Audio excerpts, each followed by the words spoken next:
Hey guys, how's it going? Hope you're all doing really good. We're going to tear this one apart this morning and change the neck on it, I guess. So let's get right into it.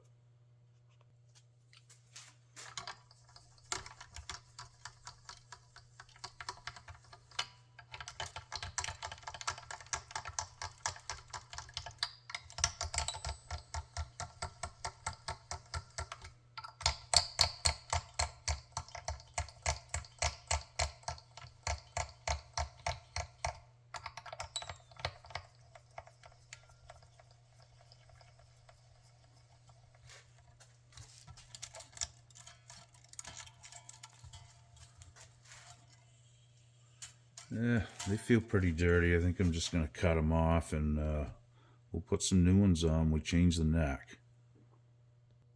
Okay, we got the strings off it, so I guess we can unbolt the neck and we'll try another one on it and see what it looks like. All right.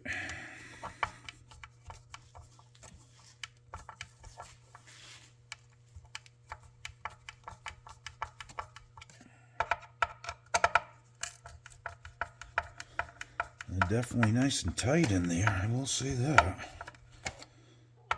There's no play, that's for sure.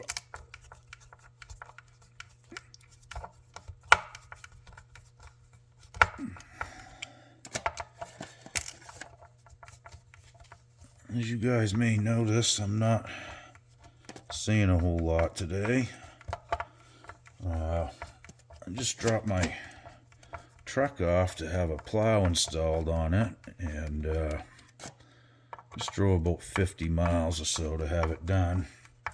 Dropped it off, and just got some pictures from the guy, and when he got it up on the lift, he noticed that both leaf springs are broke on each side, and the frame is rusted pretty bad in one spot. The broken leaf spring thing is no joke. That's dangerous, so I'm not really looking forward to drive it back home, but it is what it is.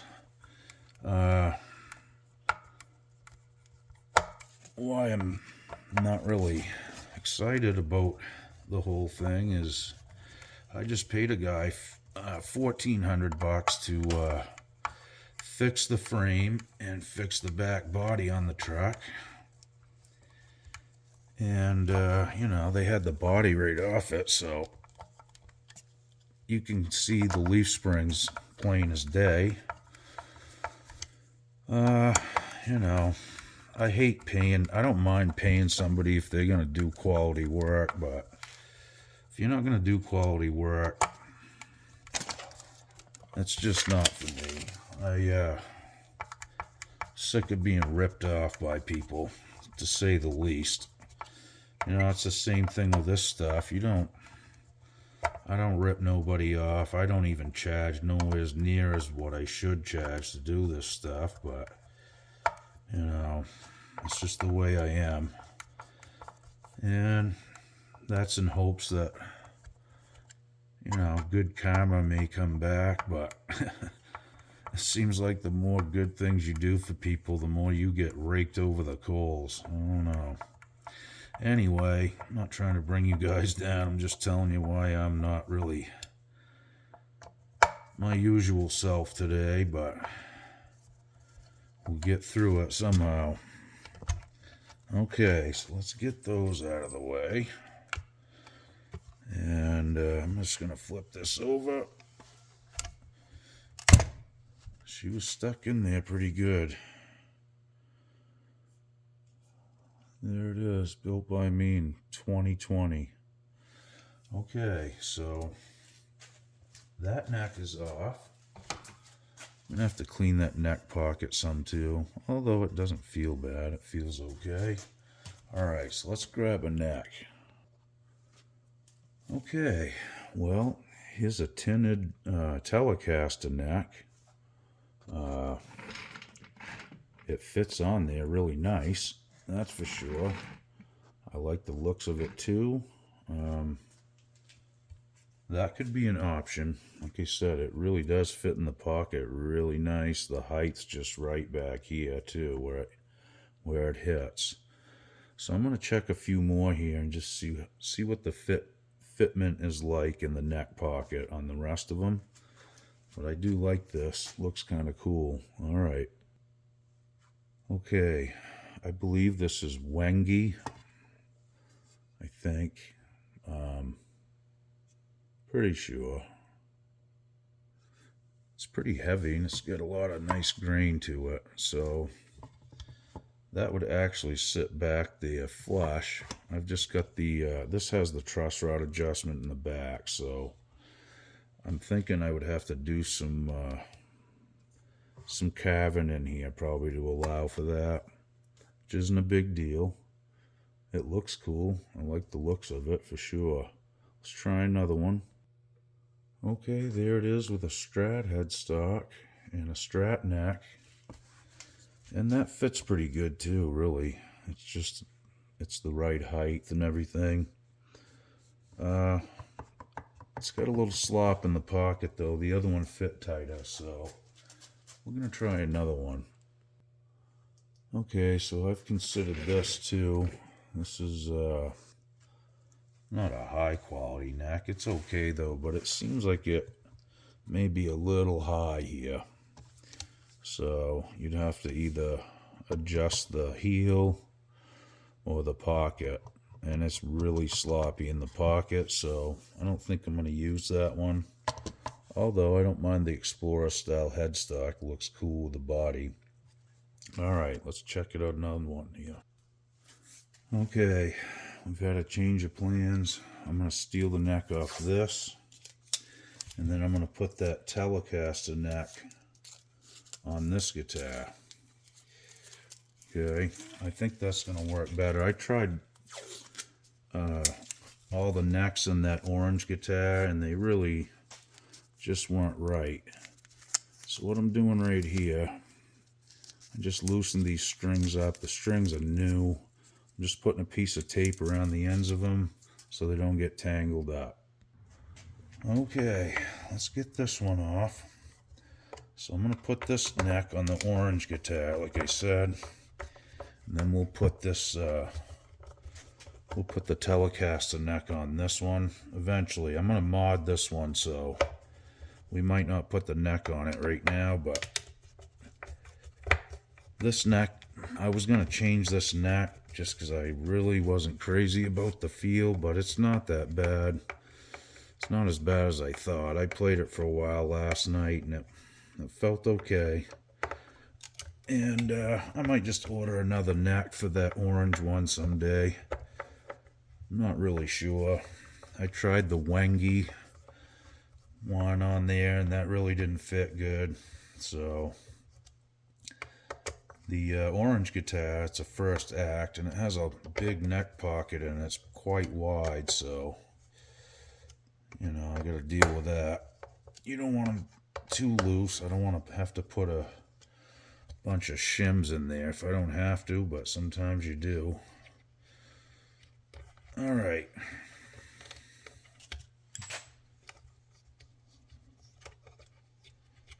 I apologize about the rant earlier on the mechanic work, but it happens. Okay. So we're going to try this neck on the orange one, and I'm just going to set this body aside so we can get working on that at another time. Yeah, that's going to be okay. I kind of like the white headstock on it too. It really complements what I got going. This one fits really good in the neck pocket too. There's not a lot of slop back and forth, so I think we're going to be in good shape. Alright, let's see if the screw holes line up in the neck. Okay, now this is kind of important. You want to check the scale length too. So I'm just going to measure. This is the original neck that went to the guitar, so I'm just going to go right to the edge of the bridge plate. Just for reference, it's 25 1/4. And I'm going to see what this one is, roughly. Yeah, that'll work. It's about a 1/16 of an inch difference, so something to look at before you do it, though. Okay, folks, so I had to stop on the orange one for a minute. The neck that I'm going to put on there, the holes don't line up. This has been on and off a few guitars. It's got some holes in it. I'm going to have to plug those up and drill some new ones because they're close, but they're just right beside the other holes. So you got to plug them up. That's all there is to it. But I did get this on the telly, and this neck fits really good. Nice and straight. So I like the looks of it too. I think that's going to be cool. And it is a Telecaster shape, so it fits the whole vibe, and the neck lines up, so all the screws are good. I don't have to drill any holes in the neck, which is great.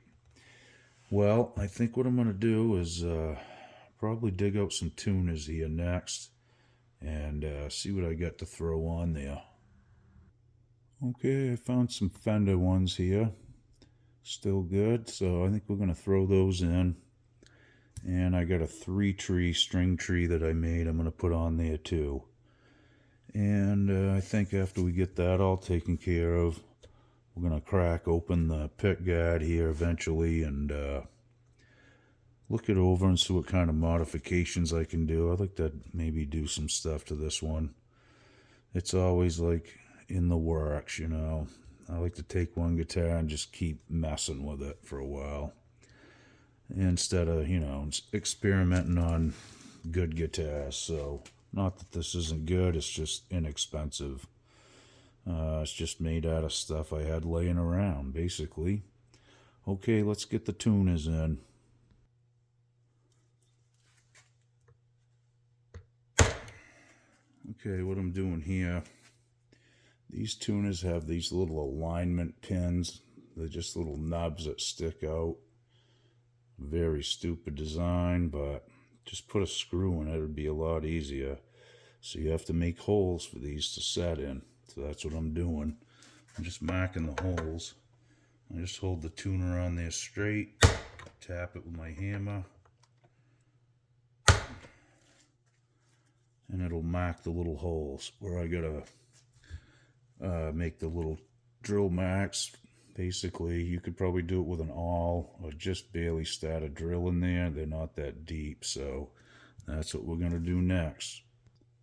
Now, there's a few ways you can make the holes. You can drill them, obviously. I'm using an awl, which is basically a screwdriver just sharpened right to a point. And just push down in there and give it a little turn. And it'll make a nice hole for you. Like those, see? Now that tuner will set right in there, and them little knobs will lock right into the holes. Should be good to go. So we're going to do that to every one of them. I found this is just an easy way to go about it.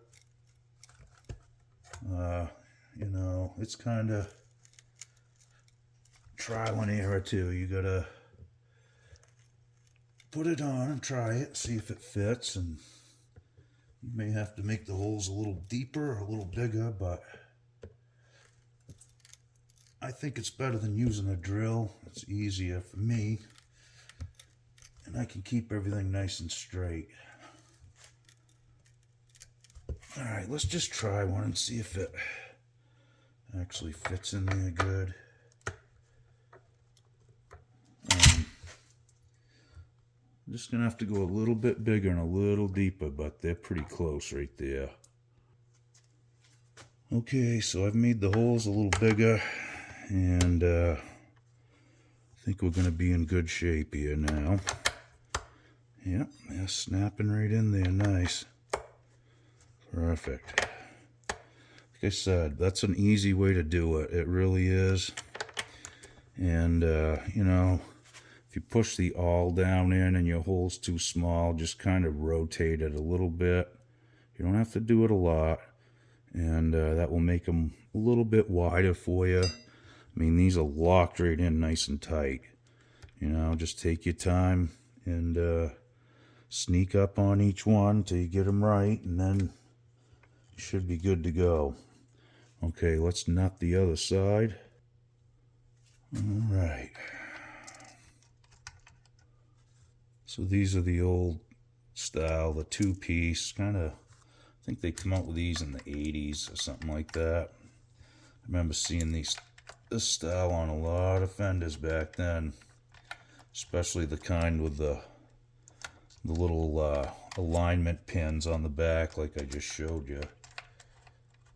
Seem to go away after a while, and I believe they're back just using screws now to hold the backs in line. So okay, it does help, you know, keep them in line for you though once it's there. I'm sure in like a shop setting where they probably punched those in and had them so you didn't have to guess at them to try to align them. It was probably a good idea, you know, in an industrial setting, I guess, but for the average Joe, it's kind of a little more time consuming, I guess. So, but at the end of the day, I guess when you're done, you don't have to line them up. They're all ready to go. So I'm just going to tighten these up. I'll take a look at them in a second, make sure they're straight.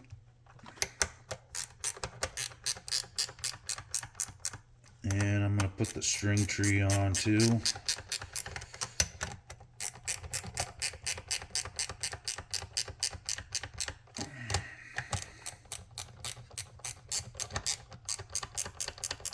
Okay, let me get the string tree.